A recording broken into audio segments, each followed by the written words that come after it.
गांव के एक कोने में एक छोटा सा घर था जिसमें विजय और उसकी बूढ़ी माँ रहते थे। घर की माली हालत ठीक नहीं थी।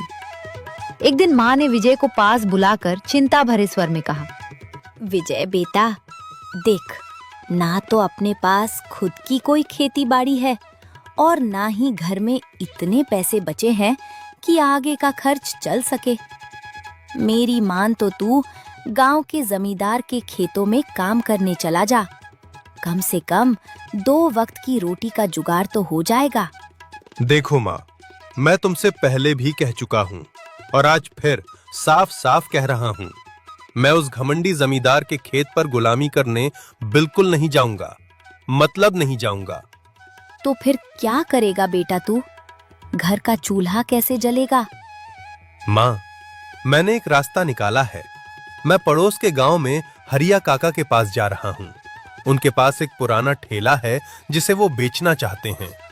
मैं उनसे मिलकर वो ठेला खरीद लूंगा और अपना खुद का काम शुरू करूंगा। पर बेटे, ठेला खरीदने के लिए पैसे कहाँ से आएंगे? हमारे पास तो फूटी कौड़ी भी नहीं है। पैसे की चिंता मत करो माँ, मैंने अपने जिगरी दोस्त मक्खन से बात की थी। वो बहुत ही भला और समझदार लड़का है। जब मैंने उसे अपनी मजबूरी बताई तो उसने तुरंत हंसते हंसते मुझे पैसे उधार दे दिए। मक्खन सच में बहुत नेक लड़का है। तो फिर बेटा, अब देर मत कर, तुरंत घर से निकल और सीधे हरिया काका के घर जा। ठेला खरीद कर जल्दी वापस आ। भगवान तेरा भला करे। माँ का आशीर्वाद लेकर विजय के पैरों में जैसे पंख लग गए। वो तेज कदमों से चलता हुआ सीधे हरिया काका के गांव पहुंचा और उनके घर के बाहर खड़े होकर पूरे जोश के साथ आवाज लगाने लगा, ओ काका, रे हरिया काका, अरे घर से बाहर निकलो काका, देखो कौन आया है। आवाज सुनकर हरिया काका तुरंत घर से बाहर आए। विजय को देखकर उन्होंने उसे पहचाना और बोले, अरे बेटा विजय, तुम तो हमारे दिवंगत भाई बिरजू के बेटे हो ना? हाँ काका, मैं उन्हीं का लड़का हूँ। बेटा, बिरजू बहुत ही भला आदमी था। अभी गुजरे हुए उसे 15 दिन भी नहीं हुए, लेकिन उसकी याद हर पल आती है।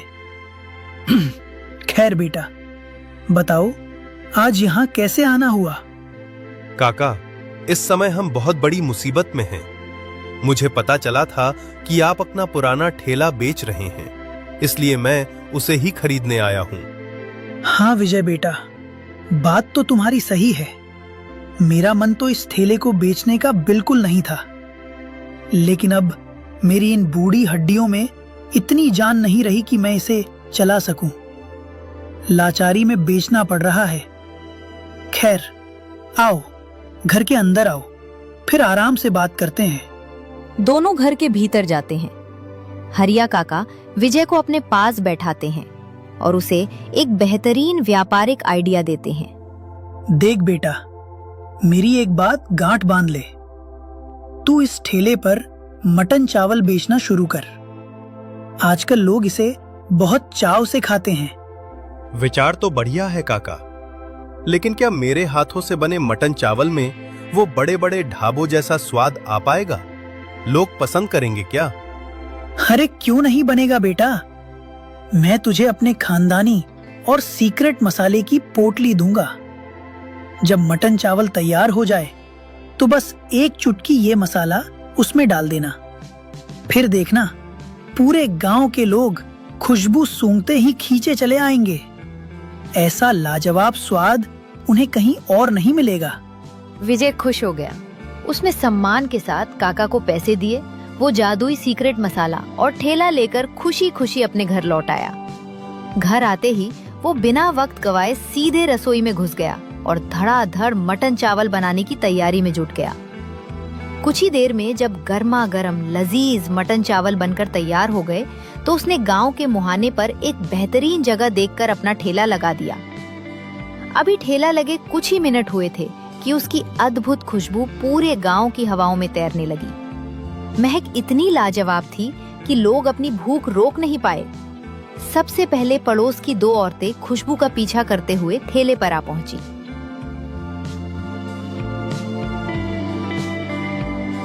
अरे विजय, क्या हाल चाल है भाई? अरे वाह, तुमने तो ठेला लगा लिया, बहुत ही बढ़िया काम किया।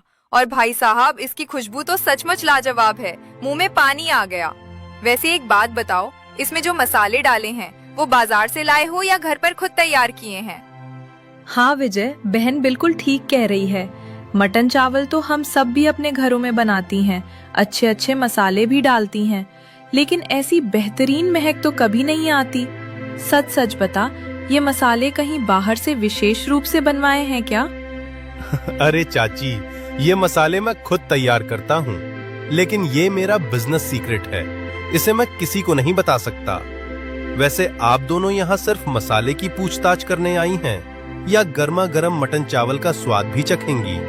अरे भैया, खाने ही तो आए हैं, बातों में मत उलझाओ, जल्दी से एक चमचमाती प्लेट लगा दो। विजय ने बिना देर किए फटाफट दोनों को धोने में प्लेट सजा कर दे दी। औरतों ने जैसे ही पहला निवाला मुंह में डाला, उनके चेहरे का रंग ही बदल गया। वो खुशी से झूम उठी। अरे गजब भाई, वाह क्या स्वाद है। मैं तो सिर्फ मसाले की तारीफ कर रही थी, पर यहाँ तो मटन का एक एक रेशा इस कदर गल चुका है कि मुंह में डालते ही मलाई की तरह घुल रहा है। खाकर मजा आ गया। बस करो बहन, अगर तुम ऐसे ही तारीफ करती रहोगी तो मुझे अपनी डाइट भूलकर एक प्लेट और खानी पड़ जाएगी। पर समस्या ये है कि इस समय मेरे पास और पैसे नहीं हैं। चाची, अगर पैसे नहीं है तो कोई बात नहीं, कल आ जाना, क्योंकि आज तो दुकान की बोहनी का वक्त है और पहला दिन है, इसलिए आज तो मैं उधार बिल्कुल नहीं करूंगा। दोनों औरतें हंसती हुई विजय को पैसे देती हैं और वहां से तृप्त होकर चली जाती हैं। देखते ही देखते ये खबर पूरे बिल्लौरपुर गांव में आग की तरह फैल गई। विजय के ठेले पर भूखे शौकीनों की भारी भीड़ उमड़ पड़ी। कुछ ही घंटों में विजय का सारा मटन चावल बिक गया और उसकी तपेली पूरी साफ हो गई। पहले ही दिन बम्पर कमाई से विजय और उसकी माँ बेहद खुश थे। अगली सुबह होती है। विजय एक बार फिर उसी जोश के साथ पूरी तैयारी करके ठेला उसी जगह पर लगा देता है। लेकिन आज ठेले पर सबसे पहला ग्राहक कोई और नहीं बल्कि उसका वही पक्का दोस्त खुद चलकर आता है जिसने उसकी मदद की थी, माखन लाल। अरे वाह विजय भाई, तुम तो सच में यार मटन चावल का ठेला लगा बैठे, कमाल कर दिया तुमने तो। अरे माखन भाई, ये सब बस तुम्हारी ही मेहरबानी है। अगर तुम उस वक्त सही समय पर मुझे पैसे देकर मदद ना करते तो शायद आज मैं ये दुकान खोल ही नहीं पाता। वैसे बताओ भाई, तुम्हारे लिए गर्मा गर्म प्लेट लगाऊं या सिर्फ ठेला घूमने आए हो? अरे नहीं भाई, प्लेट बाद में लगाना, पहले मेरी एक बात सुनो। मैं अभी तुम्हारे घर की तरफ से ही आ रहा था। वहां तुम्हारी माँ की तबीयत थोड़ी खराब लग रही थी। वो कुछ परेशान थी और कह रही थी कि उन्हें तुमसे कोई जरूरी बात करनी है। इसीलिए उन्होंने मुझे दौड़कर भेजा कि जाकर विजय को तुरंत घर भेज दो। क्या बात कर रहे हो माखन भाई?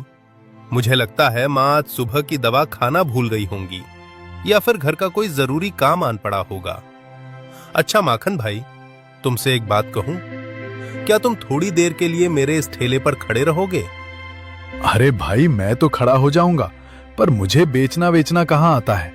लोग आएंगे तो मैं कैसे संभालूंगा? अरे करना कुछ नहीं है भाई, बस जो भी ग्राहक आए उसे प्यार से भरपेट मटन चावल की प्लेट लगा देना।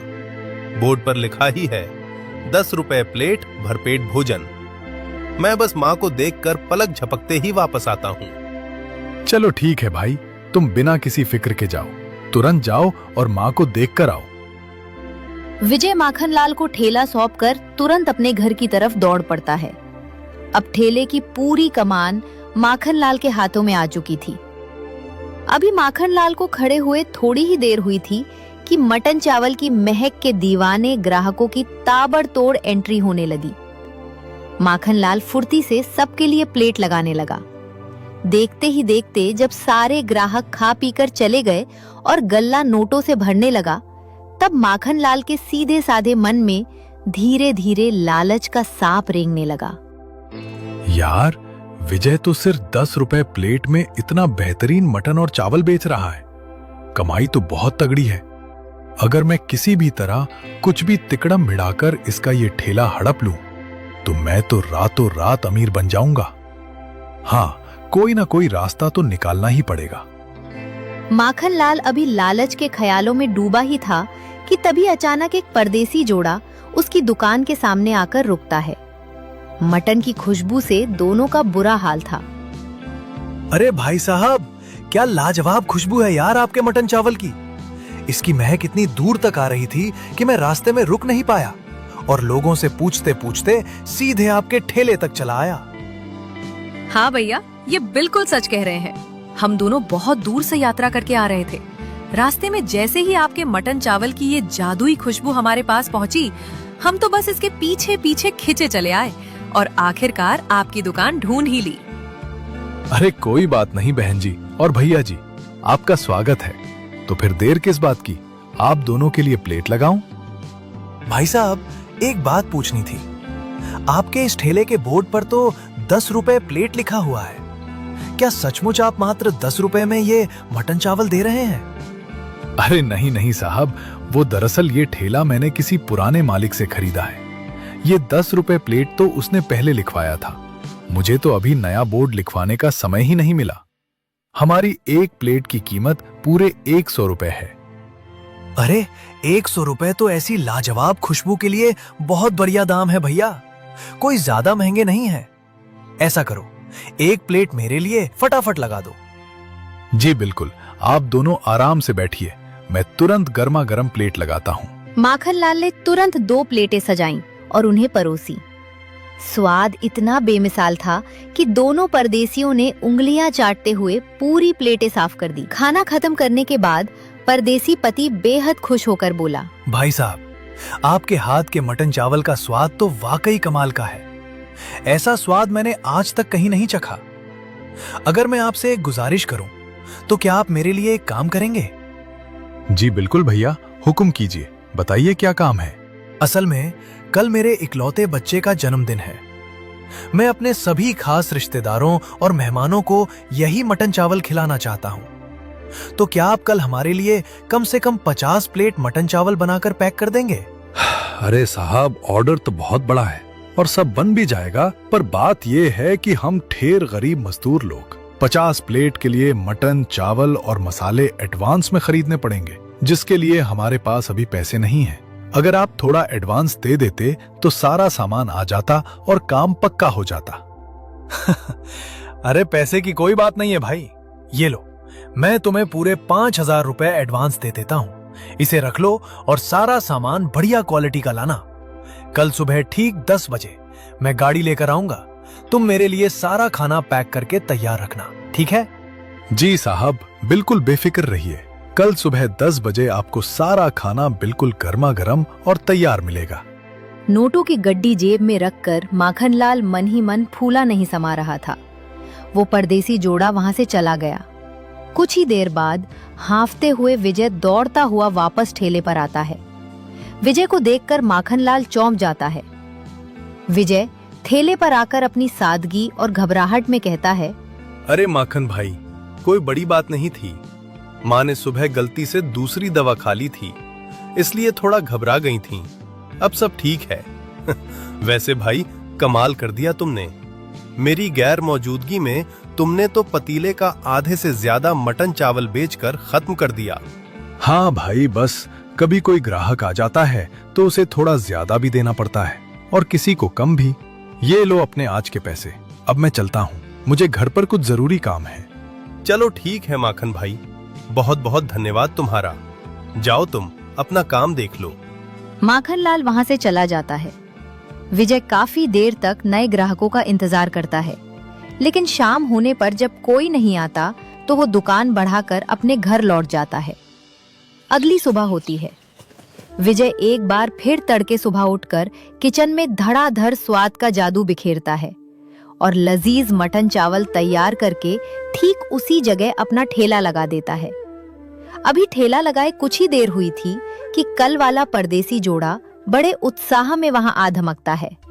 अरे भाई साहब, नमस्कार। हमारा पार्सल पैक तो है ना? कल बात हुई थी आपसे। पार्सल? कौन सा पार्सल भाई साहब? मुझे तो कुछ समझ नहीं आ रहा। अरे वही पार्सल जिसके लिए कल मैं 5000 रुपए एडवांस देकर गया था।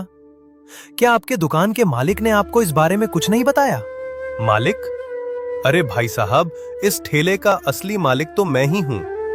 अच्छा, कल जो यहां खड़ा था वो मेरा दोस्त माखन लाल था। क्या आपने पैसे उसको दिए थे? हाँ भाई, कल जो यहाँ लड़का था हमने उसी को पूरे 5,000 रुपए एडवांस दिए थे, 50 प्लेट मटन चावल के लिए। 5,000 रुपए का नाम सुनते ही विजय के पैरों तले जमीन खिसक गई।